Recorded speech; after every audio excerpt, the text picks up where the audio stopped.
तो उनका जो जीवन चरित्र है वो बहुत ही दिव्य है। इनका विवाह जो है बचपन में, क्या 11 साल की अवस्था में ना, 11 साल की अवस्था में इनका विवाह हो गया था। लेकिन जो पत्नी थी वो जब तक युवती ना हो तब तक अपने घर में रहेगी, मायके में रहेगी। और ये जो है भगवान की भक्ति में इतने लीन थे कि इनको पत्नी की याद आती ही नहीं थी। और जिस समय नरहरि सरकार के अधीनता में ये भक्ति का अभ्यास कर रहे थे श्रीखंड में, तो माता पिता भी इतने योग्य थे कि उन्होंने भी ये नहीं सोचा कि हमारा जो पुत्र है वो हमें छोड़ करके अब जो है वापस नहीं आएगा और भक्त बन जाएगा तो अपना कोई नुकसान है। तो माता पिता इतने योग्य थे, इतने समझिए कि भक्त थे, भक्ति में इतने आगे बढ़े हुए थे। एकमात्र पुत्र, माता पिता के इकलौते पुत्र हैं, और वो पुत्र भी जो है घर छोड़ करके नरहरि सरकार के अधीनता में भक्ति का अभ्यास कर रहा है, तो पूरी तरह संतुष्ट है। कितना बड़ा त्याग है। ऐसे माता पिता कहाँ होते हैं? और फिर अकेला बच्चा, एक ही पुत्र है, कहाँ ऐसे माता पिता मिलेंगे, है ना। तो माता पिता जो है, माता पिता को कोई शिकायत नहीं थी कि उनका जो पुत्र है वो नरहरि सरकार के अधीनता में भक्ति का अभ्यास कर रहा है और जीवन भर रहे, कोई बात नहीं। ऐसे वो जो है त्यागी माता पिता। लेकिन फिर उनको चिंता हुई, पिताजी को चिंता हुई कि जो बहू है अब वो जो है युवती हो गई है, तो उसके जो है रक्षा के लिए अब आवश्यक है कि लोचनदास घर में आए।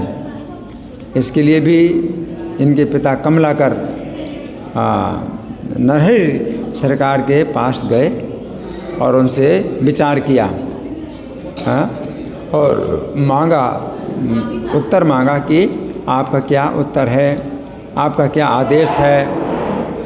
आपके जो शिष्य हैं तो जो विवाहित हुए थे 11 साल की अवस्था में, पत्नी अभी युवती हो गई है, और ये जो है जो अपने लोचनदास हैं, ये भक्ति में इतनी ज़्यादा लीन रहते हैं कि ना तो अपने माता की याद करते हैं, ना पिता की याद करते हैं। पत्नी तो बहुत दूर है,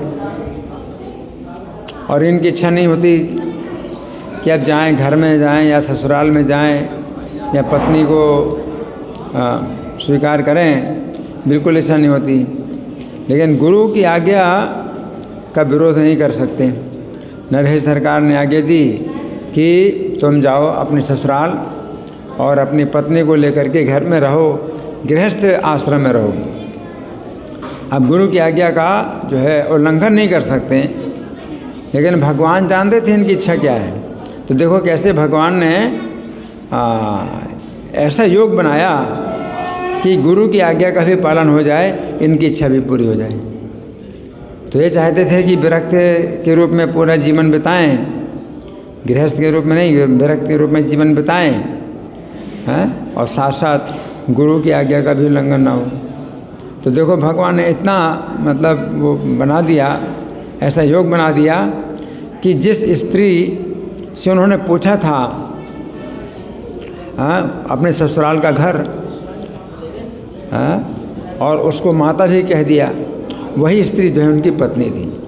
तो भगवान ऐसा योग बना दिया। तो इससे क्या हुआ, इनके लिए कारण बन गया कि अब जो है अपनी पत्नी को जो है वो पत्नी के रूप में स्वीकार नहीं करेंगे, यानी पत्नी के साथ सहवास नहीं करेंगे, हैं, और साथ साथ ये भी है कि गुरु की आज्ञा से पत्नी के साथ रहेंगे।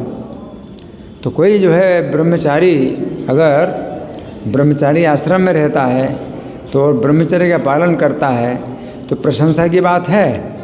लेकिन ज़्यादा प्रशंसा की बात इसमें है कि कोई व्यक्ति जो है विवाहित होकर के और पत्नी सुंदर भी हो और समर्पित भी हो तो भी जो है वो ब्रह्मचर्य का पालन करे, वो ज़्यादा प्रशंसा की बात है। तो ये जो है लोचन दास ऐसे प्रशंसा के पात्र हैं कि अपनी पत्नी के साथ में इन्होंने जो है ब्रह्मचर्य का पालन किया। और देखिए इनके जीवन, इनके माता पिता भी कितने ऊंचे स्तर के थे कि जैसे कुंती महारानी के जीवन में ये देखा जाता है कि जिस समय वो थकी थी, माता कुंती थकी थी और अर्जुन ने कहा कि माता देखो मैं कितना बढ़िया पुरस्कार लेकर आया हूँ, तो वो तो द्रौपदी को जीत के लाए थे अर्जुन। और माता कुंती ने कहा कि बेटा मैं तो बहुत थकी हूँ, जो भी पुरस्कार लाए हो पांचों भाई मिल करके बांट लो। अब अर्जुन कहते माता तुमने क्या कह दिया? और कुंती ने जो है जब देखा जो द्रौपदी है, अरे मैंने क्या कह दिया। तो अब मुझसे अगर कोई बात निकल गई तो चिंता हो जाती है कि अब कैसे वो सत्य होगी। तो आजकल का जो है जीवन जो है बहुत निम्न स्तर का है। आजकल के लोग जो है जानबूझ करके ही कुछ भी कुछ का कुछ बोल देंगे, उनको करना कुछ नहीं है लेकिन झूठे जो है वचन बोल देते हैं, ये करेंगे वो करेंगे, ये करेंगे वो करेंगे और कुछ नहीं उनको करना।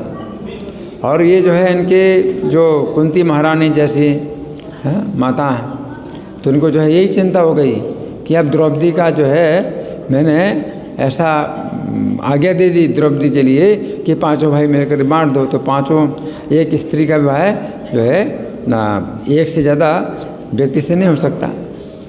एक व्यक्ति का विवाह, एक पुरुष का विवाह कई स्त्रियों से हो सकता है, लेकिन एक स्त्री का विवाह एक से ज़्यादा पुरुषों के साथ नहीं हो सकता।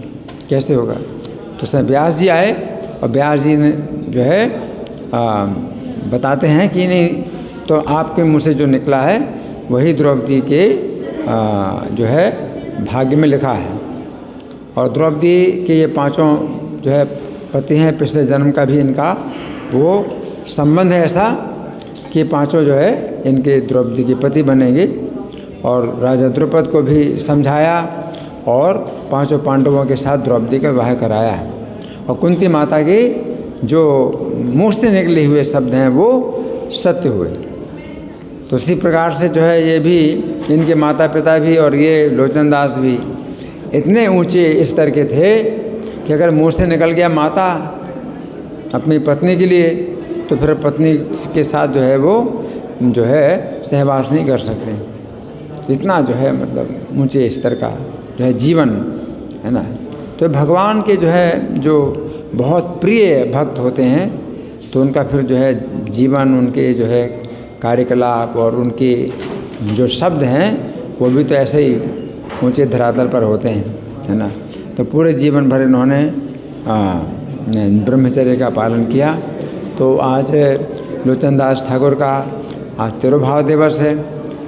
इनका तो आविर्भाव दिवस भी आता है, लेकिन इसके पहले दो और भी महापुरुष का हम तिरुभाव मना चुके हैं। कल जयदेव गोस्वामी का तिरुभाव दिवस था, तो उनका तो आविर्भाव दिवस अज्ञात है, तो एक ही दिन होता है उनको याद करने का। कल हमने जयदेव गोस्वामी का तिरुभाव दिवस मनाया था और उसके एक दिन छोड़ के जो है रामचंद्र कविराज का तिरुभाव मनाया था। तो ये तीनों, रामचंद्र कविराज और जयदेव गोस्वामी और लोचन दास, तीनों के तिरुभाव मतलब पास ही आते हैं और तीनों के जीवन में ये समानता है। तीनों के जीवन में समानता है। क्या समानता है कि पत्नी के साथ विवाह भी किया और पत्नी के साथ ब्रह्मचर्य का भी पालन किया। रामचंद्र कविराज जो है श्रीनिवास आचार्य के शिष्य थे और उनकी कृपा से रामचंद्र कविराज भी जो है अपनी पत्नी के साथ ब्रह्मचर्य का पालन करते रहे।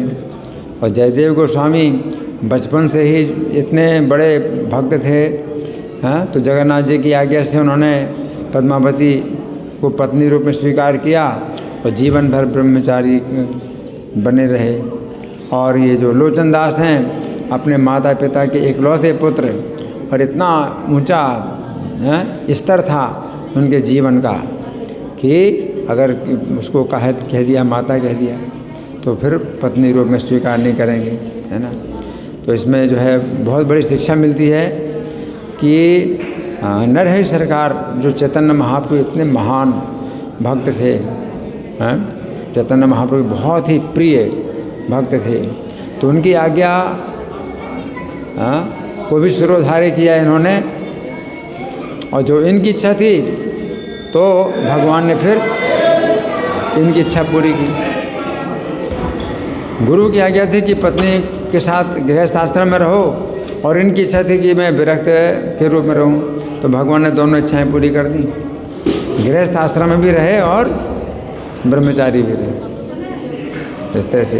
तो हमारे जो है गुरु परंपरा में ऐसे आचार्य भी जो हैं जो कि गृहस्थ बन करके भी वो ब्रह्मचर्य का पालन करते रहे।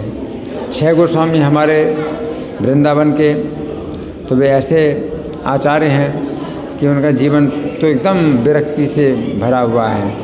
तो एक अलग पक्ष है, और दूसरा पक्ष ये भी है कि गृहस्थ के रूप में भी कोई व्यक्ति जो है इतने संयम के साथ रहे, भगवान की भक्ति में इतना ऊंचा उठे कि फिर वो भी जो है पत्नी के साथ जो है उसका जो है कोई शारीरिक संपर्क ना हो, तो जो है बहुत बड़ी बात है। तो लोचन दास ठाकुर का तिरुभाव दिवस है, तो हम जो है उनसे भी ये कृपा की याचना करते हैं। आज उनकी कृपा का द्वार खुला है, तो कृपा की याचना करते हैं कि जैसी उनकी भगवान के प्रति, चैतन्य के प्रति जैसी उनकी श्रद्धा और जैसे उनको लीलाओं की अनुभूति हो गई, तो वो जो है कुछ एक बिंदु हमको प्राप्त हो तो हमारा जीवन सफल हो जाए। श्री लोचन दास ठाकुर तिरुभाव तिथि महामहोत्सव की श्रील प्रभुपाद की जय।